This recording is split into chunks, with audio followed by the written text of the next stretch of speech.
The stones crackled under my shoes as my son leaned toward the river and whispered, "Insurance pays more if you're gone." Still, I bent to tie my lace, pressing one finger to my phone in my pocket, recording the same lips I once kissed goodnight.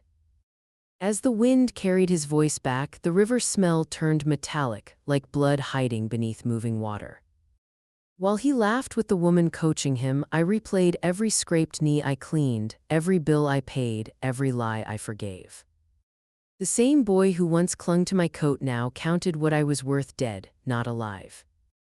That's when I stood, voice steady, because if I raised him, I can bury his plans with evidence he will never outrun. We're about to begin, but if you'd like, share where you're joining from. It reminds me this story doesn't echo into silence, it lands somewhere real. Drop it in the comments and don't forget to subscribe. The day my son planned my death started like any other quality time walk. The Spokane River looked harmless enough beside us, all glitter and soft current, the kind of scene people print on calendars. Caleb walked a few steps ahead of me with Nora, his new center of gravity. They looked like a brochure couple, matching jackets, easy strides, laughing at things I couldn't quite hear. "Mom, you keeping up?" he called over his shoulder. "Just don't make me chase you," I said. "I'm 72, not bionic." He chuckled, but he didn't slow much. That was Caleb, affectionate in theory, impatient in practice. Nora slipped her arm through his like she'd always belonged there. I felt my right shoe loosen again, the lace slipping. "You two go ahead," I said. "I need to fix this before I faceplant into the river." "Okay, just don't fall in," he joked. They kept walking, not far, 15, maybe 20 feet. I bent to tie my shoe, one hand on the wooden rail, knees protesting. The smell of damp earth, river water, and someone's distant cigarette drifted by. Their voices floated back, low but clear enough if you listened. I have spent my whole life listening. 30 years as a medical transcriptionist taught me how to catch muttered words, half sentences, things people didn't want heard. Doctors mumbling diagnoses they were afraid to say loudly. Family members whispering in waiting rooms. My ears know when something matters. "It pays more if she's gone," Caleb whispered. My fingers went rigid on the lace. For a heartbeat I thought I'd misheard. Maybe he said if it's gone. Maybe if it's done. The river shifted, the breeze picked up, and then I heard him again, clear, like he was dictating directly into my headset. "Insurance pays more if she's gone." The world narrowed to those 7 words. I didn't move. The ducks on the water, the cyclists, the distant dog barking, everything else turned into background noise. My heart thudded in my ears so loudly I almost missed Nora's response. "We just need patience," she murmured. Her voice had lost its sugary surface, flattened into something colder. "Stop bringing it up, it sounds desperate." "Patience. Bringing it up. Desperate." My mind went straight to the thick envelope in my file cabinet at home. Term life. Beneficiary Caleb Marston. The agent had called it responsible planning. I'd signed, thinking I was protecting my family, not auditioning to be cashed out. "Don't jump," I told myself. People say awful things when they're stressed. Maybe it was some sick joke. Maybe they were talking about a TV show, a news story, anything but me. But I know my son's voice. I know the way it drops when he's scheming, the way it gets tighter when money comes up. He'd been tight for months now, missed calls, hurried visits, vague mentions of business stuff. My hands had started to tremble. I pressed them together, lacing my fingers as if in prayer, and slid them into my coat pockets to hide the shaking. My thumb brushed the smooth edge of my phone. Emily had shown me how to use the voice memo app last year. "So you don't have to write recipes down," she'd said, laughing as I squinted at the screen. The icon was burned into my memory. I didn't let myself think. I pressed my thumb where I knew the red button would be. A faint vibration buzzed against my skin through the fabric, recording.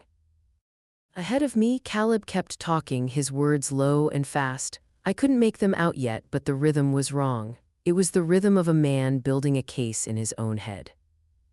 Nora glanced back over her shoulder, eyes skimming the trail until they landed on me. Her smile snapped into place so quickly it almost made a sound. "Helen, you okay?" she called. "We can slow down if you need." I straightened, my legs unsteady but my voice strangely calm. I'm fine, I said. You two go on, I'm right behind you. I started walking again, each step deliberate, my thumb still resting on the hidden recorder in my pocket, capturing every word my son said as I tried to accept the possibility that I wasn't just being paranoid.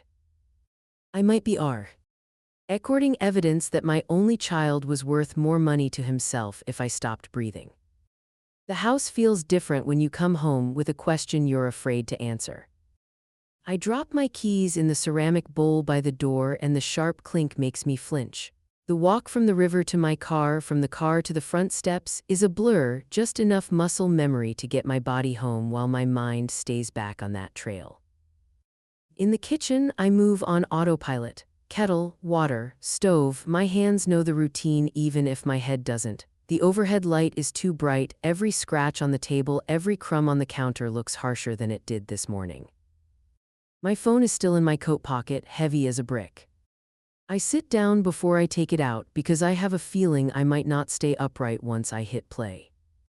The voice memo app is right where Emily showed me it would be. The newest file is stamped with this afternoon's time. For a second my thumb hovers over it and I think if I never listen I can still blame my imagination. Then I tap. The sound comes first, the crunch of gravel, the faint rush of the river, my own breathing, and then his voice. Caleb, low and earnest, talking about bills, about being trapped, about options. I hear the edge in him that I've heard on the phone for months but pretended wasn't there. And then the sentence, clear, unmistakable, not muffled, not twisted by wind or distance, like he stepped up to a microphone and wanted the record to be clean. I freeze, the tea kettle starts to murmur on the stove, I don't move to get it. By the time Nora's voice comes through, calm, controlled, talking about patience, about appearances, I don't need to listen for nuance. The fact that she doesn't sound shocked is its own answer. I stop the recording and realize my hand is shaking so hard the phone screen blurs. The knock on the front door makes me jump. It's the particular rhythm I know by heart, 2 quick taps, then one more for emphasis. Sandra, of course. I wipe at my face, though I'm not sure when I started crying, and open the door. She looks me over once from hair to shoes and her eyes narrow. You look like you just got bad news or saw a naked neighbor, which is it? I try for a smile and feel it wobble, just a long day. She steps in without waiting to be invited, like always. Kettle S on, good, I brought that coffee cake before I eat the whole thing myself. In the kitchen, I flip my phone face down on the table as she sets the cake down. She's still talking, but she's watching me, really watching. Helen, she says finally, soft but firm, what happened? I sit because my knees don't feel trustworthy. I went walking with Caleb and Nora, I say, down by the river. That was today, right? She asks. How'd that go? They talked about money, my voice sounds thin to my own ears, about my insurance like it's a solution to their problems. Something flashes across her face, anger, then worry, your life insurance. I nod. Do you still have the paperwork? She asks. Of course I do. The hall closet feels longer than usual as I walk to it. The fireproof box is on its shelf, solid and familiar. My hands fumble the combination once, then twice before the lock finally clicks open. Back at the table, I set the box down between us and pull out the thick envelope from the insurance company. My name is printed neatly on the front. My husband's handwriting is on the corner from years ago, keep safe. The policy summary is on top. My eyes skim past the jargon, premium, term, benefit until they land on the line I'm looking for. Primary beneficiary. Caleb James Marston's son. The room tilts just a little. Sandra doesn't say anything, but I feel her watching me, waiting. My fingertip rests under Caleb's name. For years, that line gave me comfort. If something happened to me, my boy would be taken care of. Now, with his whisper still ringing in my ears from the recording I can't unhear, those same words rearrange themselves into something else entirely. For the first time in my life, a terrible thought squeezes into my chest. What if I'm worth more to my own son dead than alive? Caleb waited 2 days before making his next move. Hey, Mom, he said when I answered, voice easy, almost sing-song.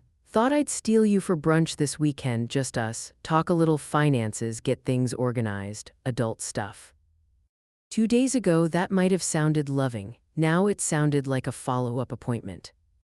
Brunch, I repeated, switching the phone to my other ear. What's the occasion?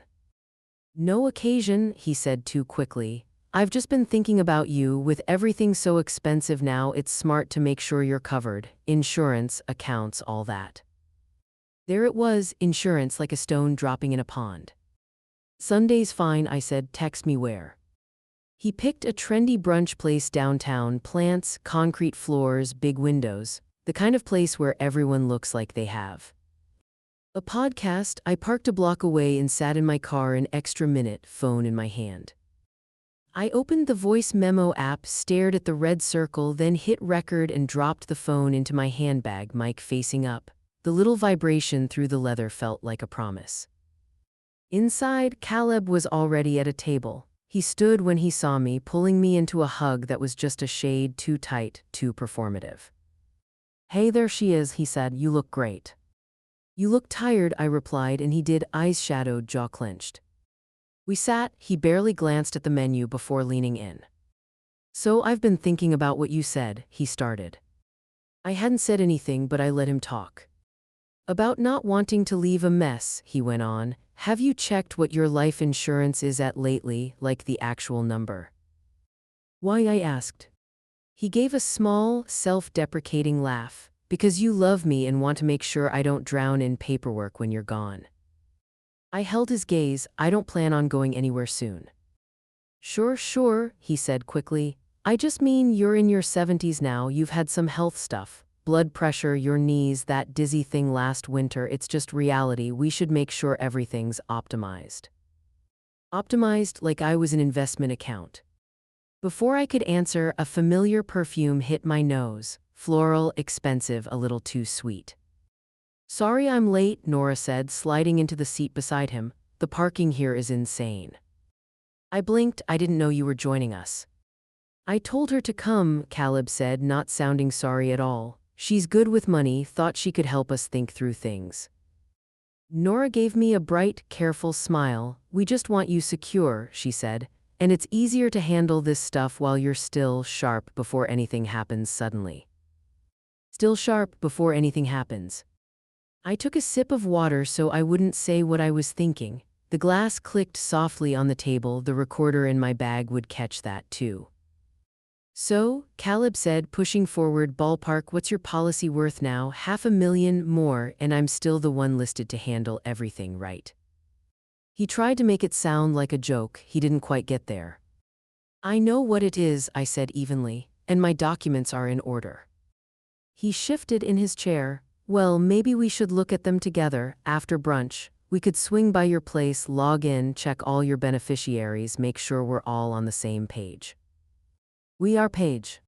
My handbag buzzed softly against my leg. I bent to adjust the strap and with my fingers inside slid the phone just enough to see the screen. A text from Emily. Dad's being weird lately. Are you okay? My chest tightened. I looked up at my son, animatedly explaining estate planning like he'd just discovered responsibility, Nora nodding along, eyes never leaving my face. Everything okay? Nora asked, tilting her head.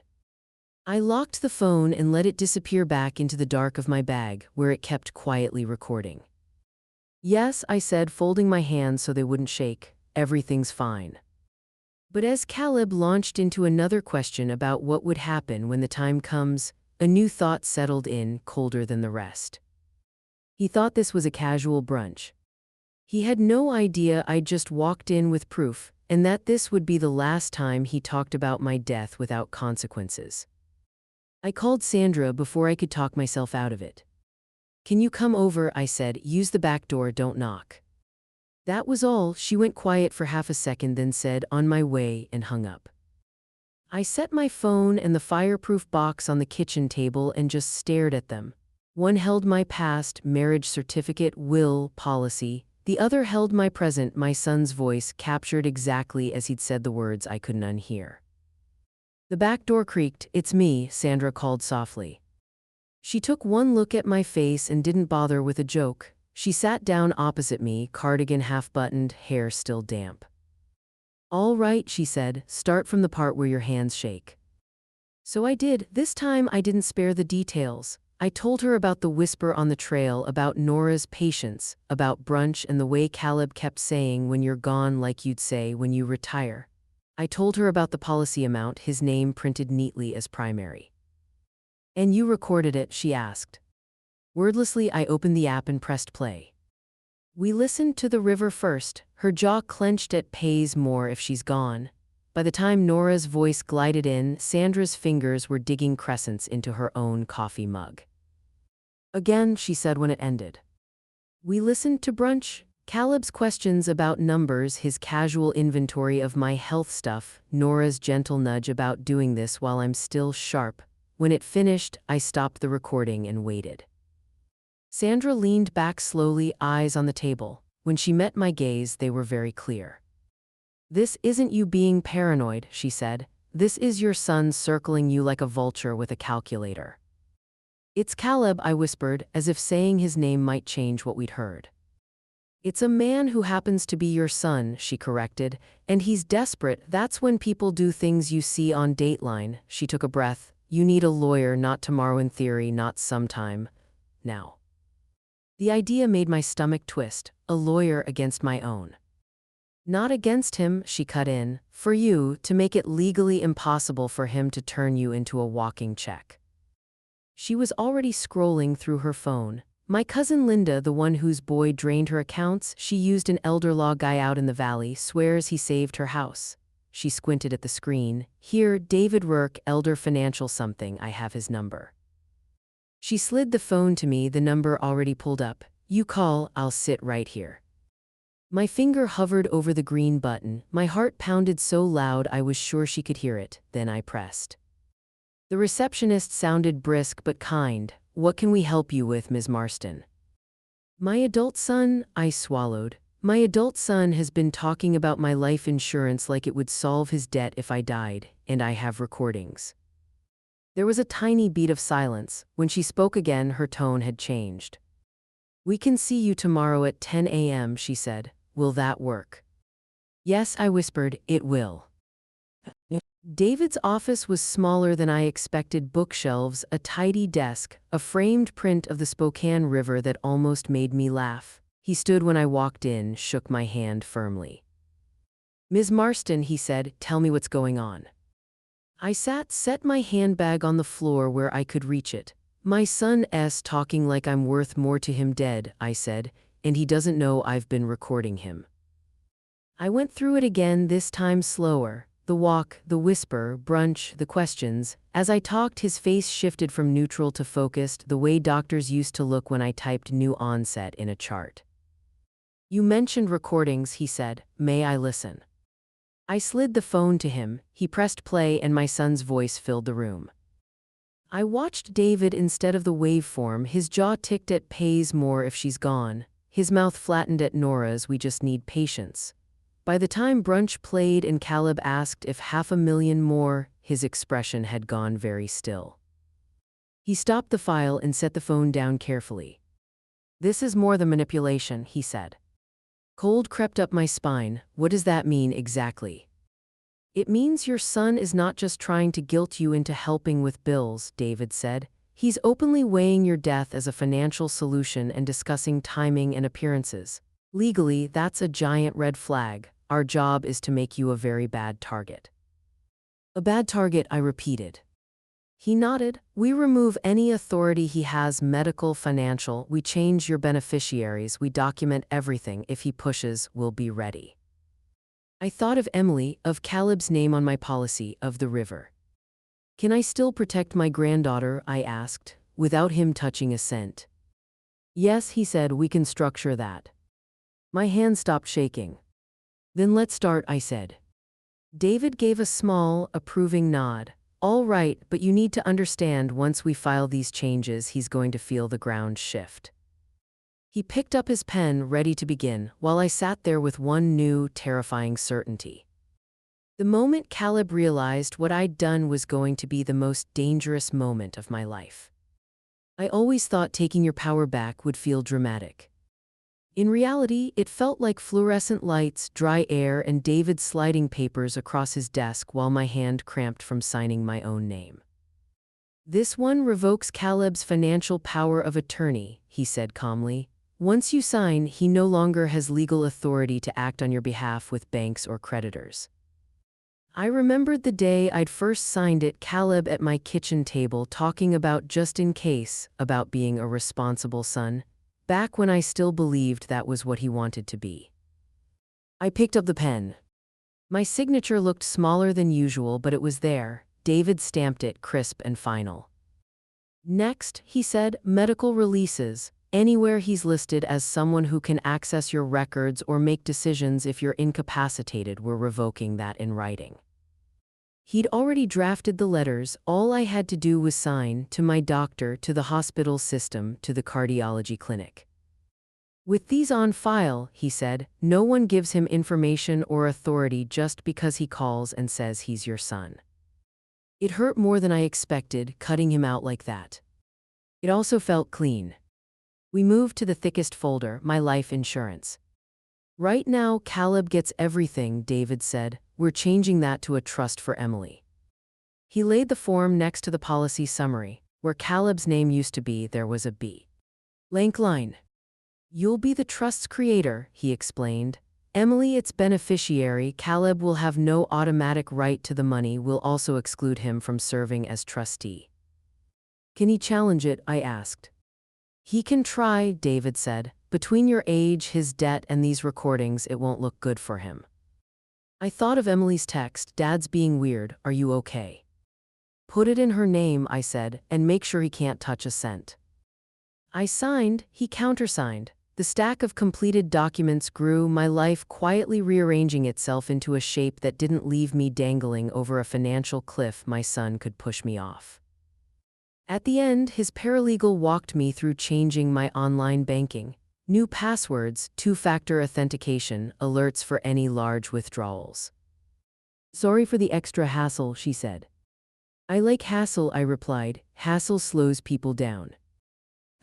That afternoon, Sandra walked through my house like a security consultant. "Camera here," she said, pointing at the front door. "Motion light there, and we're writing down serial numbers on anything worth more than a tank of gas." We made a list: TV, laptop, jewelry. She tugged on my window locks, tested the deadbolt twice, moved a decorative table away from the back door. "If you fall, it's going to be on your own terms," she muttered, "not because some idiot accidentally bumped something." By the time she left, we'd ordered a doorbell camera and a basic system that would text my phone if a door opened at night. I just sat down at the kitchen table, head spinning from legalese and passwords, when my phone buzzed. A text from Nora. "We need updated paperwork for planning. Can you send your insurance docs? 2 hearts, just want to be sure everything's set up right for you." My gaze slid to the fresh stack of legal copies on the counter, the ones that quietly erased Caleb as my beneficiary and locked my money behind walls he couldn't see. I looked back at Nora's message, at the little heart tacked on the end like sugar on poison. For the first time since this started, I wasn't the one on the back foot. Because they were asking for paperwork that no longer said what they thought it did. And sooner or later, they were going to find out. I left Nora's "send your insurance docs 2 hearts" text unanswered. Instead, I did what David told me: nothing, no numbers, no details, silence. 2 days later, Caleb showed up on my porch like a man on a deadline. 3 sharp knocks, not his usual lazy tap. I pulled my phone from my pocket, opened the recorder, hit the red button, and slid it back inside my cardigan. Then I texted Sandra one word: "Here." Her reply came fast: "On porch, watching." I opened the door. Caleb was on the top step, jaw tight. Nora hovered just behind him, arms folded, expression already softening into concern when she saw me. "Hey, Mom," he said like this was casual. "Can we come in? We need to clear the air." That phrase told me everything.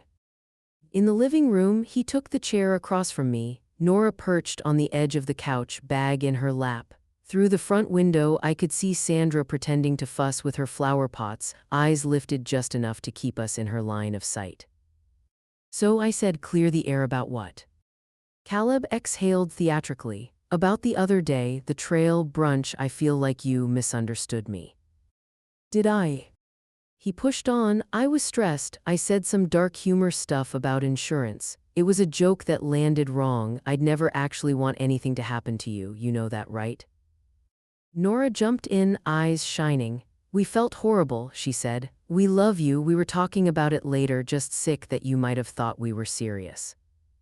I kept my hands folded so they wouldn't show the tremor. My phone was a small, firm weight against my ribs, recording every word. Your jokes were very specific, I said. Amounts, beneficiaries, pays more if she's gone isn't exactly a knock-knock joke. Caleb winced. You're taking it literally. I run my mouth when I'm stressed, Mom. We've got bills, debt. Sometimes I say stupid stuff. It doesn't mean I'd hurt you. Then why, I asked quietly, did Nora text me for my insurance paperwork right after? Nora's eyes flickered. Because we want to help make sure you're protected, she said. We just want to see the full picture, so nothing falls through the cracks for your care, and for Emily, we're trying to be responsible. Responsible, that word again. Caleb leaned forward. Look, if we can just look at your policies together. No, I said. He blinked. What? I said no, my documents are handled, my attorney has everything. The word attorney hung between us. Outside, I saw Sandra straighten a little. Caleb's expression tightened. An attorney, he repeated. Since when do you need a lawyer to talk to your own son? My phone buzzed softly. I shifted like I was adjusting my sweater and glanced at the screen. A text from Emily. Dad's lying about something. BCA. REFUL Graham. I locked the phone and let it drop back into my pocket, the recording still running. When I looked up, Caleb's eyes were on me, sharper now, like he'd just realized the story he was trying to sell might not be the only version on record. And for the first time, I let him see that I wasn't buying it. The day after Caleb tried to clear the air, I stopped thinking like a mother and started thinking like a clerk again. I pulled an old purple binder out of the hall closet left over from Emily's school days, still with a peeling cat sticker on the front, and set it on the kitchen table. On the cover, in block letters, I wrote, MARSTON Records. Underneath, smaller, if found, deliver to attorney David Rourke. It felt dramatic, it also felt necessary. I printed the transcripts David's office had made of my recordings, the river walk, the brunch, the visit where Caleb blamed dark humor. Seeing his words in black and white made my stomach flip. I hole-punched them, slid them into plastic sleeves, labeled the tab, audio, word for word. Next tab, TEXTS and calls. I screenshotted Nora's send your insurance docs 2 hearts, Caleb's missed calls, the just checking on you messages that always somehow circled back to money or health. Each printout got a date, time, and one-line note in my handwriting beneath. April 18, Nora asks again for paperwork for planning, refused to send. Another tab, in-person visits. April 20, Caleb and Nora at my house, claimed I misunderstood, pushed for policy info, visibly upset at mention of attorney, phone recording saved. The more I wrote, the calmer I felt, fear turned into paragraphs I could hand to someone if I needed to. David liked the binder. This is excellent, he said, leafing through it at our next appointment. Keep adding dates, details, your impressions. Courts pay attention when people document in real time. We tightened everything again, my trust, my will. He added language that made it brutally clear that Caleb was excluded for reasons tied to financial pressure and prior attempts to influence my estate. I signed, initialed, watched the stack of legal paper become a wall between my son and any easy money. At home, I kept documenting every call, every text, every time my doorbell rang and I chose not to answer. A few nights later, Emily came over with her backpack and that quiet, pinched look she got when she was scared. Can I stay here? She asked. Dad's weird. I made her grilled cheese, watched her pick at the crusts. What kind of weird? I asked. She frowned at her plate. He keeps asking if you're okay, she said. Like a lot, if you're alone, if you still walk near the river, and when I ask why he cares, all of a sudden he changes the subject. She looked up. Did something happen? My heart squeezed. Adults have grown-up problems sometimes, I said, but none of this is your fault. My job is to handle it. Your job is to be 14. Her eyes filled. Is he going to hurt you? I pulled her into a hug before she could see my face. I'm doing everything I can to make sure nobody does, I said. That's the truth I can give you right now. After she fell asleep in the guest room, I sat back down at the table and added a new line to the binder. Emily senses something is wrong, Caleb asking about my routines through her. I stared at the words until they blurred, one thought pounding in my chest. If he's using his own daughter to take my temperature, then whatever he's planning, he's not done. Caleb started calling the next morning like we had a standing appointment I'd forgotten about. The first time I was rinsing my coffee cup, I watched his name buzz across the counter until it went to voicemail. The second call came 20 minutes later, then another, and another. By noon, he'd called 5 times. I didn't pick up once. On the 4th try, he finally left a voicemail. Hey Mom, you're really hard to reach lately. We need to wrap up that paperwork we talked about. Can you call me back? It's important. I forwarded it to my email, printed the transcript, and slid it into the purple binder under call's pressure. By Friday, the tone had changed. Mom, this is getting ridiculous, his voice snapped through the speaker. We're trying to help you. If something happens and we don't have the right documents, that's on you. Call me back today. I still didn't. Nora followed that afternoon. Hi Helen, she said, voice syrupy and sharp at the same time. We really need those insurance documents immediately so we can make sure your care and Emily's future are protected. This is time sensitive. Time sensitive, like I was a renewal notice. I saved it, labeled it, then called David. You don't answer them, he said firmly. No more explaining, no more defending. If they show up, you document. If this escalates, we want a clear pattern of them pushing and you holding boundaries. Escalates how? I asked. People under pressure try 2 things, he asked. Aid, they tighten the screws on you and they start telling a story about you. The doorbell camera arrived the next day. Sandra came over, hair in a clip, toolbox in hand. We installed the doorbell together, her on the porch, me inside watching the feed pop up on my phone. Look at that, she said, waving at the tiny camera. If he even sneezes on your porch, we'll have it in HD. For the first time in days, I laughed. On Sunday, Emily came for dinner. She ate 2 rolls, half her chicken, then slid her phone across the table. Have you seen this? She asked.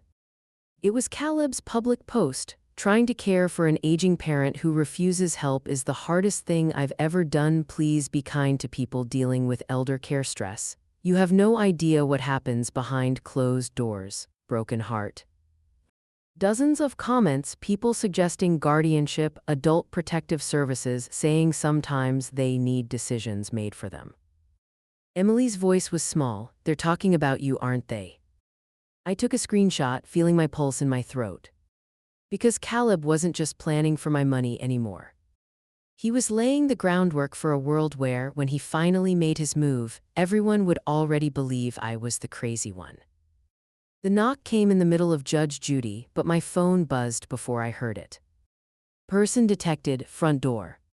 I tapped the notification and froze. 2 uniformed officers stood on my porch. For a second, my brain went straight to the Facebook post, to elder care stress, to you have no idea what happens behind closed doors. Of course, this was the next step in Caleb's story. I texted Sandra, cops. Her reply came quick, outside, watching. I hit the intercom on the doorbell app. Can I help you, officers? They both looked up, searching for the voice. Ms. Helen Marston, the taller one asked. We're with Spokane PD. We received a call requesting a welfare check. On what grounds? I asked. A family member reported concerns about possible confusion and self-neglect, he said, reading off his phone. We just need to make sure you're okay, ma'am. There it was. Give me a moment, I said. I put my phone on the coffee table, opened the recorder, hit the red button, and set it down screen dark. Then I unlatched the door and let them in. Through the window, I saw Sandra step onto her porch with a broom she had no intention of using. They glanced around my tidy living room, the labeled binder on the side table, the framed photos. "You live alone?" one asked. "Yes," I said, "by choice. I'm 72, not feral." He almost smiled. "We just have to verify you're safe and oriented." "Oh, I'm oriented," I said. "My son, on the other hand, has been talking about my life insurance paying more if I'm gone." Both men stilled. "You have that recorded?" the taller one asked. "I do." I tapped my phone, pulled up the first memo, and let it play. Caleb's whisper filled my living room. "Insurance pays more if she's gone." Then Nora, urging patience. Then brunch, the numbers, the "when you're gone," the probing about beneficiaries. Finally, the visit where he blamed dark humor and pushed for my policy details while I calmly mentioned my attorney. They listened without interrupting. When the last recording ended, the older officer exhaled. "May we see any written notes you've kept?" he asked. I handed over the purple binder. They flipped through transcripts, dated voicemails, screenshots of Caleb's elder care stress, posts and comments suggesting guardianship. "This looks a lot less like confusion," he said quietly, "and a lot more like financial exploitation." He explained they'd file the welfare check as completed and unfounded. I was oriented, living safely with support. Then, "We're also flagging this as a potential elder exploitation case in our system. If your son calls again, it'll come with this context." "Please," I said, "let it." After they left, Sandra slipped in through the back door, eyes shining. "Well, they believed me," I said, "and they didn't like what they heard." That night, Emily FaceTimed me from her room, whispering. "Dad's furious," she said. "He said someone lied to the cops and made him look like an abuser. He kept saying you're confused, but you're not, right?" "No," I said, "I'm not." 2 days later, Sandra texted me a screenshot. "Nora's profile, user not found." "She deleted everything," Sandra wrote. "Guess the Elder Care Act didn't play so well once people saw the squad car at your curb."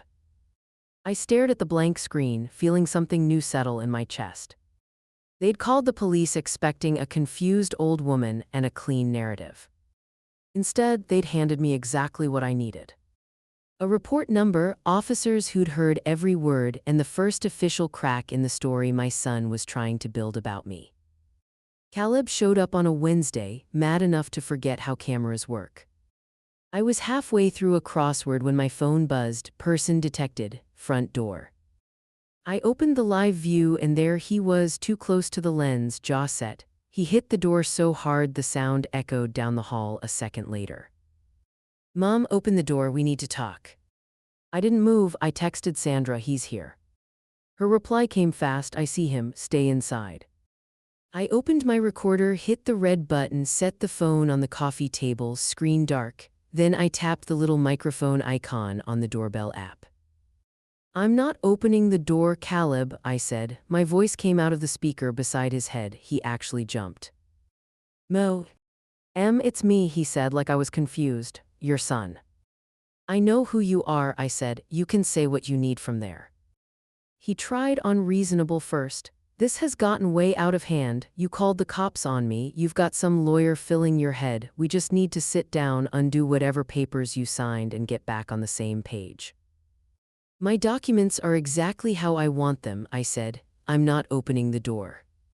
His face tightened. "Do you have any idea how bad you've made me look?" he snapped. "I call for help because you're acting confused and suddenly I'm under investigation for exploitation." "That language came from the officers," I said, "not me." He stepped closer, eyes dark. "What did you give them?" he demanded. "What did you play?" "Everything," I said, "every word you thought I didn't hear." For a second, fear flickered across his face, then his tone dropped. "You realize you're forcing my hand," he said. "If you won't let me help, the court might have to. Guardianship exists for a reason, Mom. People already think you're—" "You mean the Facebook post?" I cut in. "The one they saw right before they listened to you talk about how much more money you'd have if I was gone." His mouth snapped shut. Out of frame, I saw Sandra's porch light flick on. A second later, my phone buzzed with a new text from her, 911 on the way, keep him talking. Sirens wailed faintly in the distance. "You called them again," he hissed. No, I said, but they remember your name. Two squad cars turned onto the street, lights painting him blue and red. He backed off the porch fast, hands up like he wanted the whole block to see. I'm just checking on my mom, he yelled as the officers stepped out. She's confused. I stayed on the couch watching from my phone while they spoke to him by his car, then came to my door to confirm on camera and on paper that I did not want him here. When they left, I called David. This is exactly what we needed, he said. I'll file for an anti-harassment order in the morning. If he sets foot on your property again, it'll be a violation. An hour later, Emily arrived with a duffel bag and swollen eyes. They were screaming about you, she said. Dad said you're ruining his life. Nora said you're too smart for this. I don't want to be there. You're staying here, I said. End of discussion.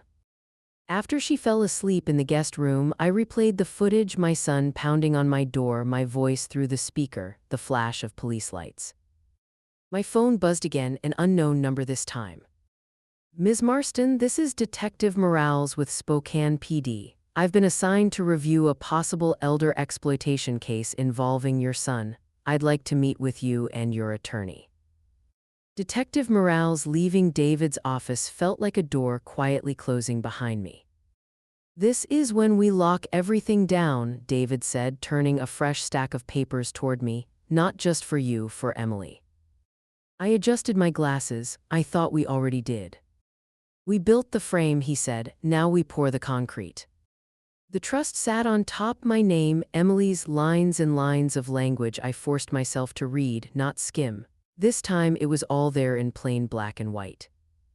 My granddaughter, Emily Marston, shall be the sole beneficiary. My son, Caleb James Marston, is intentionally omitted due to financial instability and prior attempts to pressure me regarding my assets. Seeing his name attached to those words still hurt, but underneath the hurt was relief. Can he challenge this? I asked. David flipped to another page. This is the no contest clause, he said. If anyone challenges your trust or will, they forfeit everything. In practical terms, he can swing at it, but if he connects, he loses even the crumbs. So his smartest move is to leave it alone, I said. Exactly, David replied.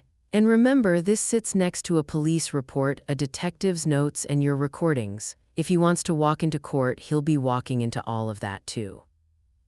I picked up the pen and signed. Name, date, initials. I wasn't just cutting him out, I was rerouting 20 years of worry to a girl who'd never once asked what I was worth on paper. At home, the house smelled like sautéed onions and something creamy.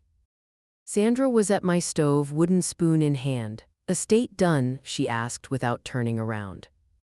Emily gets everything, I said. Caleb gets nothing he can use. She nodded like that was the only answer she'd accept anyway. Chicken pot pie, she said, for making the hardest choice a mother can make.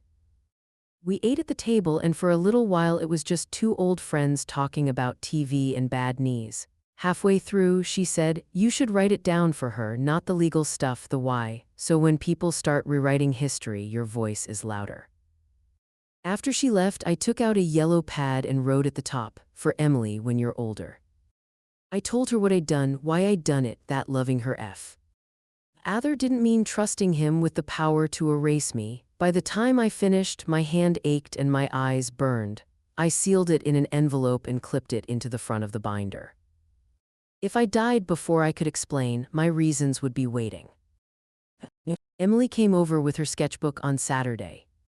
Don't look, she warned, lying on the rug, drawing hard enough to dent the page. When she finally flipped it around, I had to swallow twice. She'd drawn me at my kitchen table, papers spread out, a big shield labeled trust in front of me. Caleb and Nora were tiny in the background inside a storm cloud. Emily had drawn herself behind my chair, hands on my shoulders. At the bottom, in bubble letters, MY Hero. You made me look awfully brave, I managed. You are, she said, you're the only one actually protecting us. Later, after she left, Sandra texted. His truck just got repossessed, whole block saw. Then also hearing he's behind on rent, borrowing from everybody, cards maxed. I stared at the screen, feeling my stomach tighten. I'd taken away the easy, legal way for him to cash me out.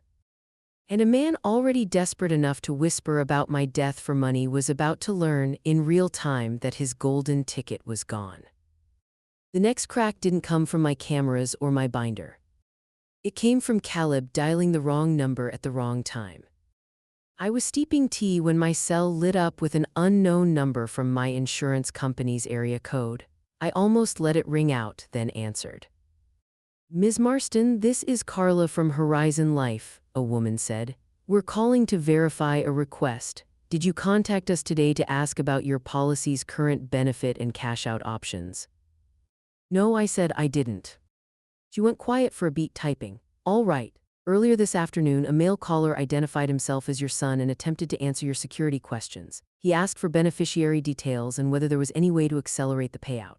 Her tone tightened. "Our system flagged it as a possible fraud event, given the incorrect answers and a note on your file about potential elder exploitation." I actually had to sit down. David had asked them to put that note on my account. I hadn't realized it could reach through the phone line and grab Caleb by the wrist. "What happens now?" I asked. "We've locked your policy," she said. "No changes or disclosures without you in person and with ID. Our fraud unit will document the incident. We can send a copy of the report and call recording directly to your attorney if you'd like." "Yes," I said, "please send everything to David Rourke in Spokane. He's handling this."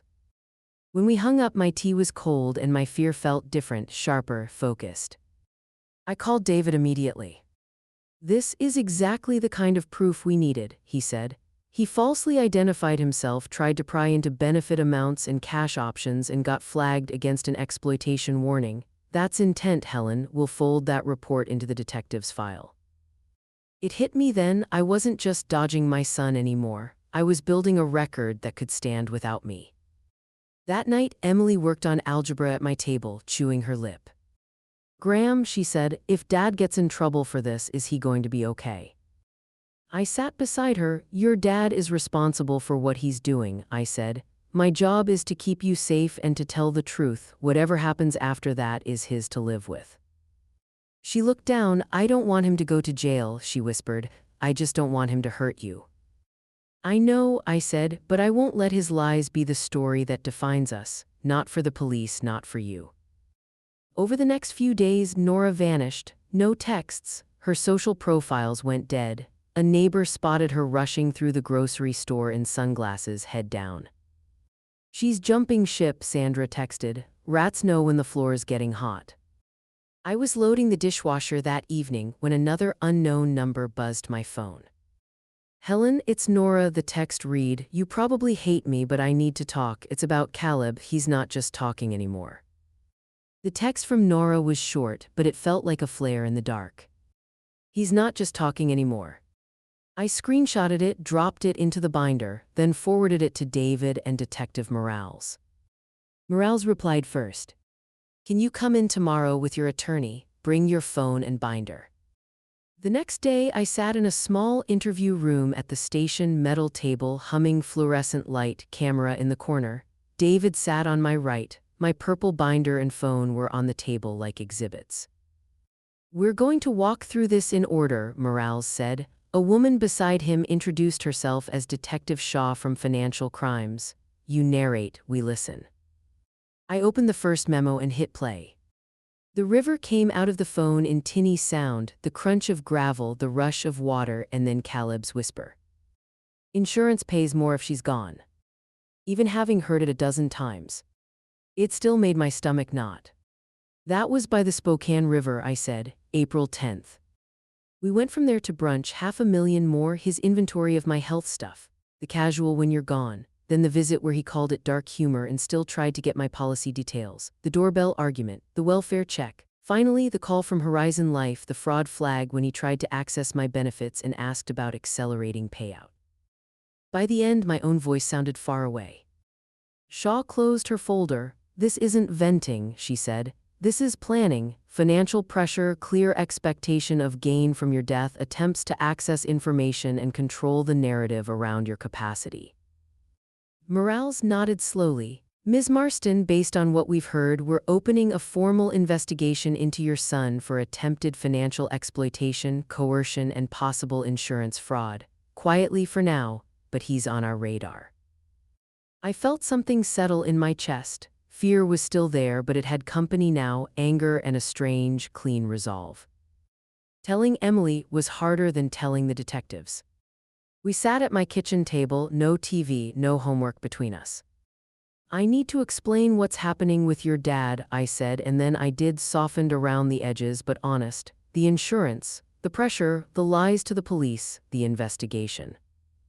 She went pale, then red. I knew he was lying, she whispered, tears spilling over. I just didn't think he'd want you gone. Listen to me, I said, taking her face in my hands.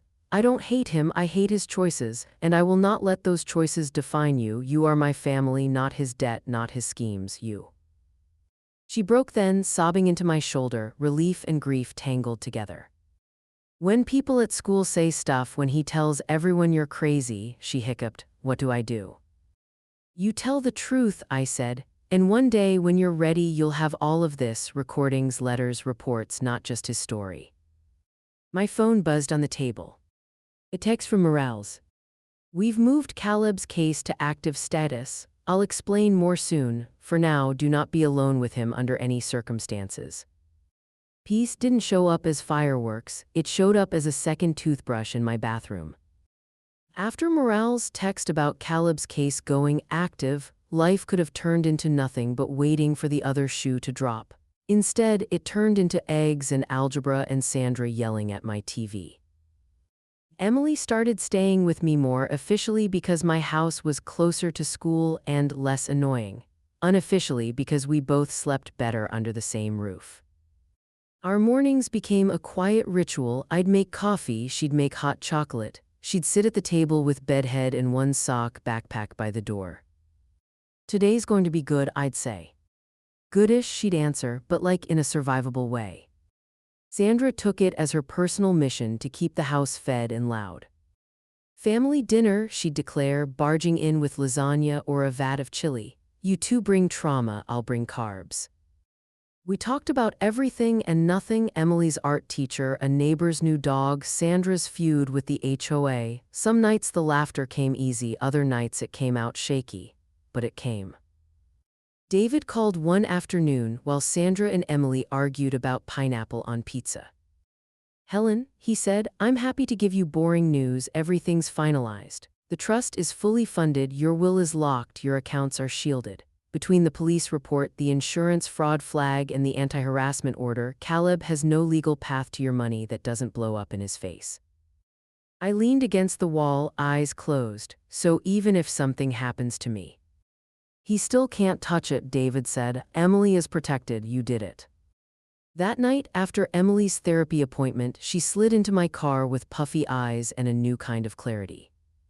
The therapist says it's not my job to fix Dad, she said, or to pretend you're crazy just so he feels better. What do you say? I asked. She thought for a moment. I say she's right, she whispered, and I'm tired of my life being his excuse. At home, after dishes, I started journaling, really journaling, not for evidence but for myself. I wrote the whole story in my own words, the river, the whisper, the fear, the binder, the cops, the way Emily's hand felt in mine at the station. Putting it on paper didn't erase what Caleb had done, but it made something clear. His choices were one chapter in my life, not the whole book. Weeks later, on a perfectly ordinary evening, homework spread out, Sandra humming in my kitchen, the mail slot clattered. A thick envelope slid onto the rug. My name was on the front in Caleb's messy handwriting. Mail, Emily called. I looked at it, heart steady. It's a letter, I said, from your dad. And this time, instead of dread, I felt something close to calm. Because for the first time, whatever he'd written, I knew. I had the facts, the law, the truth, and a life worth defending without him in it. I didn't open the envelope right away. I set it on the coffee table between Emily's homework and Sandra's abandoned knitting like it was any other piece of mail. Credit card offer, grocery flyer, letter from the son under active investigation for trying to turn me into a payout. Want me to burn it? Sandra asked from the doorway, towel over her shoulder, half joking and half not. Not yet, I said, evidence first, fire later. Emily watched me from the armchair, her legs tucked under her. Do you want me to go in my room? She asked quietly.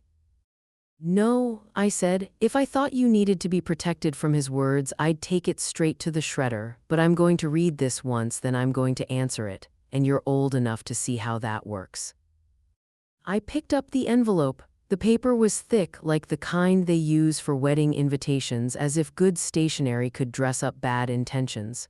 Caleb's handwriting sloped across the front, familiar and sloppy. My hands were steady when I opened it. Inside were 3 pages, front and back. I recognized the pattern in the first paragraph before I'd finished the second sentence. He started with charm. Mom, I miss when things were simple. Remember when it was just you and me against the world? I don't know how we got here. Then he moved to hurt. I can't believe you'd rather talk to strangers in suits than your own son. You've humiliated me. People think I'm some kind of monster because of the things you've told them. Then predictably to justification. You know I've been under pressure, you know I say stupid stuff when I'm stressed. I was venting, not plotting. The cops twisted my words. That lawyer is using you. This is all out of control. There were apologies threaded with barbs. I'm sorry if I scared you, but you overreacted. I'm sorry you felt threatened, but you know I'd never actually do anything. You've blown up my life over a misunderstanding. There were warnings. If this keeps going, I'm going to lose everything. Maybe I'll have to tell a judge you're not competent. Maybe I'll have to fight that trust. I don't want to, but you're leaving me no choice. And of course an ask. We could fix this if you'd just undo whatever that attorney did, put things back the way they were, promise you won't tell the cops anything else. We can move past this. We're family. He ended with a sentence that might have gutted me months ago. I'm your son, you're supposed to be on my side. I finished reading, folded the pages once and placed them back in the envelope. The words didn't hit like they used to, not because they didn't hurt, but because I could see the shape of them now. Every manipulation, every twist laid over the chronology in my binder. Is he blaming you? Emily asked. Yes, I said, and apologizing and threatening and asking all at once. That sounds like him, she muttered. Sandra snorted. He wrote himself a self-pity sandwich, she said. No meat, just mayonnaise. I took the envelope to the copier in my hallway, made 2 sets, one for the binder, one for David, and then brought the original back to the table. I picked up a pen and a clean sheet of paper. Are you really writing back? Sandra asked. I am, I said, not for him, for the record, for me. The words came easier than I expected. Caleb, I received your letter and have read it carefully. For clarity, I have not misunderstood you. I heard you, I recorded you, and others, including law enforcement, have heard you as well. Your own words, your own actions, and your own attempts to access my insurance are what initiated the investigation you now face. I am not being manipulated. I sought legal advice because you talked about my death as a financial solution and pressed me repeatedly for information about my policies. Any competent adult would have done the same in my position. My estate plan, trust, and protective orders were completed with full understanding and capacity. They are final. I will not undo them, and I will not meet with you, discuss my finances, or be alone with you. Any necessary communication regarding legal or financial matters must go through my attorney, David Rourke. I am safe, I am protected, and I am done participating in any version of our relationship where my value to you is measured in dollars over my grave. I do not hate you. I will always be the person who brought you into this world. But being your mother does not require me to endanger myself for your relief or to shield you from the consequences of your choices. Emily is loved and provided for. She is not responsible for your debts, your plans, or your narrative. I will do everything in my power to ensure she knows the truth and is not defined by your mistakes. Going forward, I will continue to cooperate fully with law enforcement. I will also continue to document any contact from you. I wish you the courage to face what you've done and to choose better from here. Whether you do or not is no longer my job to manage. Helen. I read it over once, underlining nothing, softening nothing. Then I photocopied that too, slid one copy into the binder, one into an envelope for David, and sealed the original to mail. Emily watched me, eyes wide. "Can I read it?" she asked. I hesitated only a second. She had already heard worse. "Yes," I said, passing it to her. Her eyes moved quickly over the lines. When she finished, she pressed her lips together and nodded once. "Good," she said. "You sound like an actual grown-up, not like in his texts." Sandra grinned. "You sound like a woman who's done being a walking ATM," she said. "I am extremely pro this." We had dinner, nothing fancy. Spaghetti, salad from a bag, garlic bread Sandra had ruined and then saved with extra butter. Emily made us laugh doing impressions of her math teacher. For stretches at a time, it felt like any other family table. Halfway through, Emily reached across and squeezed my hand. "You're my family," she said quietly, "just so we're clear." I squeezed back. "You are my family," I said, "not his choices, you." After they left, Sandra back to her flamingos, Emily to a house supervised by more eyes now than just mine. I sat at my kitchen table with my journal. I wrote about the letter, about how months earlier it would have shattered me, how now it just confirmed I'd been right to protect myself. I wrote about David and Detective Morales and Sandra's casseroles and Emily's drawing of me behind a shield. At the bottom of the page I wrote, "I recorded everything, including my comeback." Then I closed the notebook, turned out the kitchen light, and let myself stand for a moment in the doorway, listening to the quiet house that was finally fully mine. He had tried to turn my life into a line item, a number on a policy, a problem to be solved. He whispered about ending my life for insurance, never knowing I was recording every word, the same words that saved me.